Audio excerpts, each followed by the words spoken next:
Hello, my name is Brendan. This is a quick video I wanted to do on a particular aspect of the Microfreak. I have been diving a bit more into this little machine over the past few days as I've been working on a project on this channel, which is the Patch a Day synth making video series, where I just sit and make a patch, one every day. It's worth a watch, but right now I'm working on doing it with the Microfreak. And there's one aspect of this that I haven't seen a lot of videos on or content on online, and I thought it bore some exploration. So this is a quick video on the Unison Mode here. The Unison Mode is something that was added to the Microfreak in the 3.0 firmware update this past winter/spring, and it's really nice. It helps to add a lot of character and fullness to sounds. It can be used on any of the oscillators. I just have the initialized basic waves patch here. To add it to a patch, what you do is you click Shift, the little blue circle, and Paraphonic at the same time. And that brings up this Unison Spread menu, which we'll get into shortly. I'll just keep it at the default for now, but you can change it by twisting the preset knob while holding down these two buttons. But be careful not to let them go while you're turning this knob, because then you'll switch the preset and you'll lose whatever work that you've put into this patch. So we'll get into another way to change these in a minute, but here's what the Unison sounds like.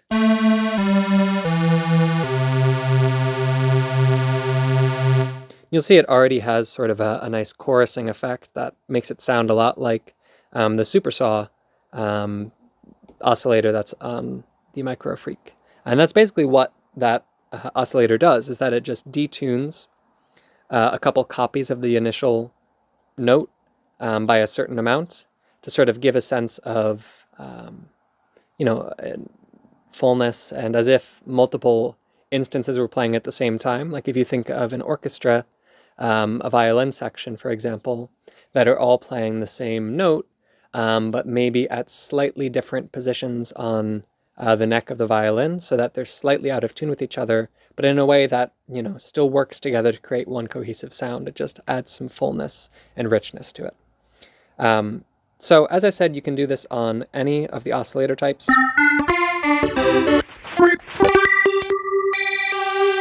Some of them sound better than others, but I'm just going to stick with the initialized for now, as I think it's pretty easy to hear on it. So, like I said earlier, I don't tend to like changing the Unison out here with the buttons and everything, because it is easy to move off of your preset, which can be very frustrating. But thankfully, there is another way to edit this. If we go to the utility menu in the top right corner, press this button. That'll bring up our little scroll down menu. Click on Preset. And we can scroll down to find Unison Spread and Unison Count. I'm going to go to Unison Count and show you that we start by default with 4 instances of the same sound being spread apart from each other. If we move it down to 3, you might hear it sounds slightly different. And 2 sounds different still. And I'm going to stick with 2 because there's some tricks that I can show you to tune things in a melodic way, or harmonic way rather, with this. So we have 2 voices now, and let's say that we want to change how far apart they are from each other. We can just go right up to the Unison Spread and click on that. Now you might not be able to see from this camera, but there's a little indication of a unit next to the number here of the spread, which is ST for semitones. That is telling you how far apart in terms of musical pitches these notes are from each other. And it's worth mentioning that if I were to play, the note A, for example, what's happening in the Microfreak is that it's not playing that initial pitch and then another pitch, with 2 voices. It's not playing another pitch slightly above it. It's actually moving both the original and the copy away from each other by the same amount.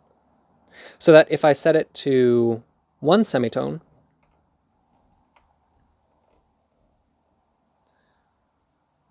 it'll actually be moving both of these pitches the same distance away from each other. And we actually get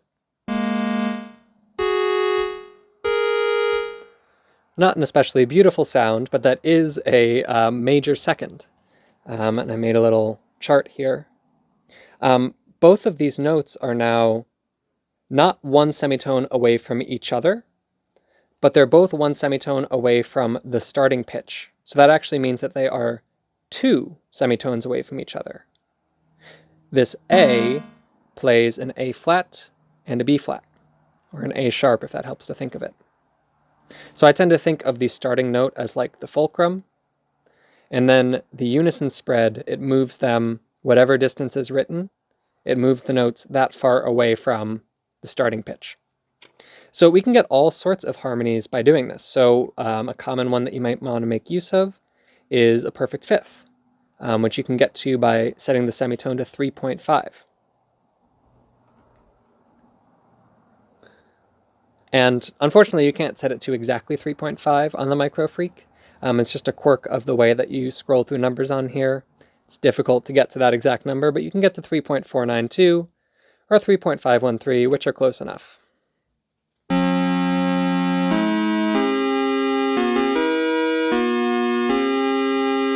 And it's worth noting that since we only have two voices that are being played right now, and the Microfreak is capable of playing 4 of these voices at the same time, you can actually play 2 different notes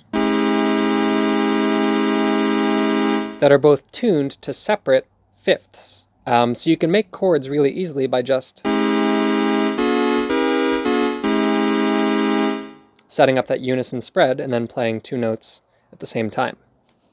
However, one thing to be aware of is that every time that we detune things using the unison spread, we move further and further away from whatever that starting pitch was. So, you know, when I said earlier that if I press this A, it doesn't actually play the note that I'm pressing, it plays sort of around it. This can make it frustrating sometimes to play in tune. Let's say you're in a band or you have a song that you were working on. You can be playing in the key of A major on your piano, and it sounds great, but then you go and press an A here, and it's not in tune. So I actually made a little transposition list that shows you, basically how far down all of these different tunings will be from the initial note. And you can pause the video here and take a picture or what have you. But basically all you really need to remember is that whatever the number is here, right now it's set to 1 semitone, it's just moved down by that much. So if you were playing in the key of A, you wanted to play an A, what you would in fact have to do is go 1 semitone up from what's on the keyboard and play a B flat. There are ways that you can make this a lot more easy to handle through working in a DAW or an external sequencer or whatever. But if you are dead set on playing on the Microfreak with other things that are tuned differently, you have to transpose sort of as you're going. One other thing to note is that all of these different tunings that end in the 0.5 are actually not going to fall perfectly in traditional Western 440 hertz tuning. They're going to fall between notes. So that fifth that I had earlier, if I set this to 3.5, it sounds nice on its own, but if I tried to play this, again with just a piano or something, it would sound very off. And that's actually because it's going to be either half a step sharp or half a step flat from whatever you're playing. So no matter what note you play, it's not going to be in the tuning system that most music is made in. You can easily get around this, though, if you go back to the menu.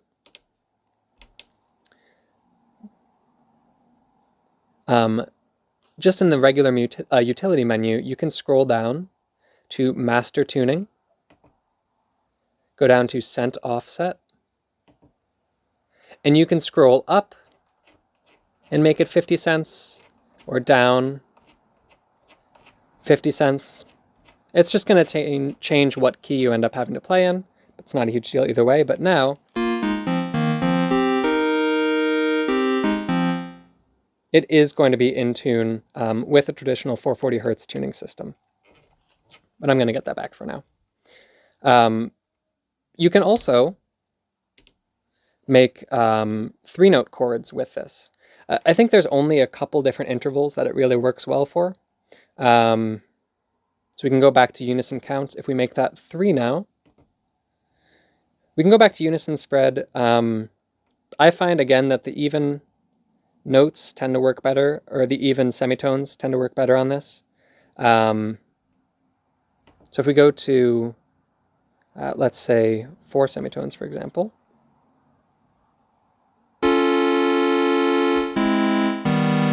we get, I think, an augmented chord. If we go to 5,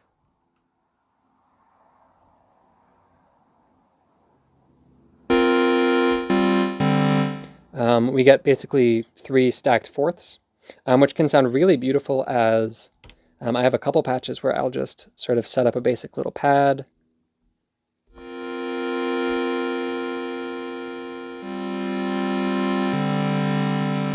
And let's say, got a little bit of cutoff going. I'll get some delay and reverb on my effects.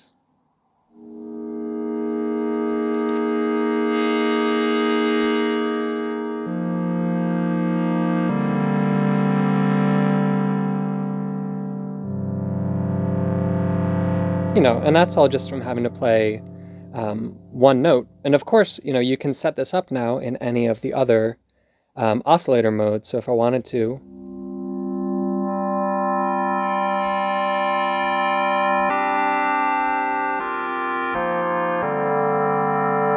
I could just shift to any of them and still keep that same sort of internal tuning that I just set up through the Unison. So that's basically all that I can think of as far as interval tuning with the Unison mode. However, there's one more thing I wanted to mention, which is that as with virtually every other knob on here, you can actually modulate the Unison with something in our matrix. So I'm just going to go to an initialized patch. I'm going to turn off my effects. And I'm going to show you how to do this. So whenever you want to assign basically any knob that's not set here by default, what you can do is just go to the matrix, click on one of these little buttons, and then you just trigger whatever it is that you're trying to change. So to do that, we're going to click on the assign knob. I'm just going to go with this first one.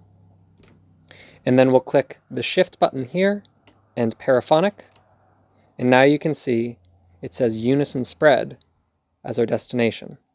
Or you could see it if my camera was in focus. There we go. So now I can change the Unison Spread over time. And, there's a couple reasons you might want to do this. Let's say maybe, I don't know, let's say maybe we get an LFO going to it and see what that sounds like.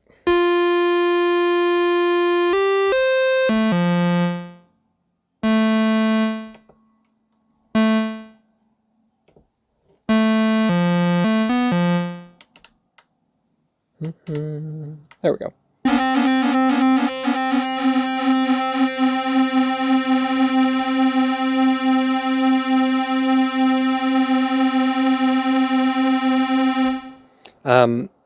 There are some creative ways that you can use it. However, I found, and this is a tip that I saw from somebody online, I can't remember who it was or else I would credit them, but you can also use it, you can tie it to the envelope to make sort of a natural reverb sound.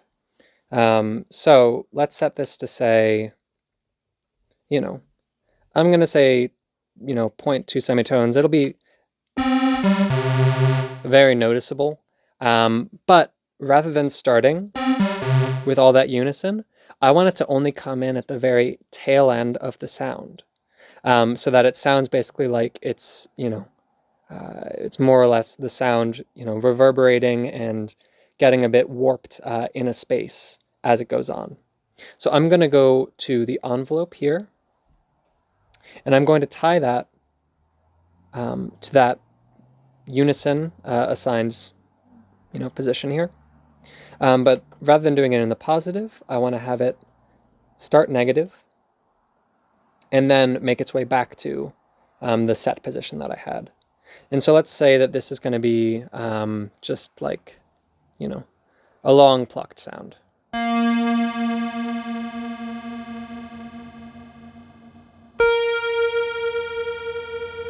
And maybe I'll make that even a larger number. It's at -10 now. Let's say I set it to -20 or -30. And we'll hear, we can sort of fine tune when exactly we want that, that reverb sound to hit.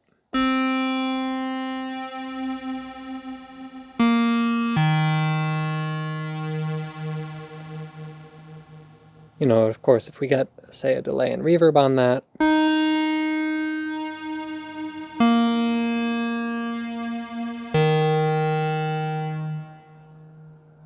and let's say a filter,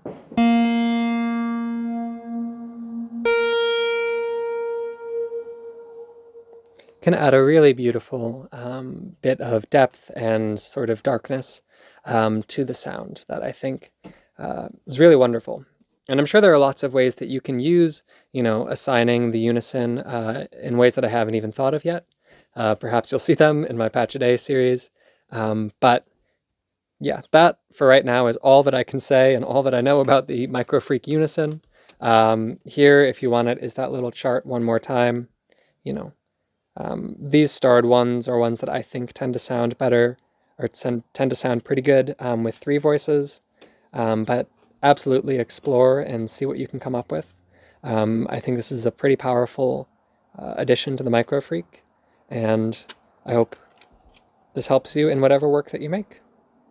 Thanks for tuning in. Bye.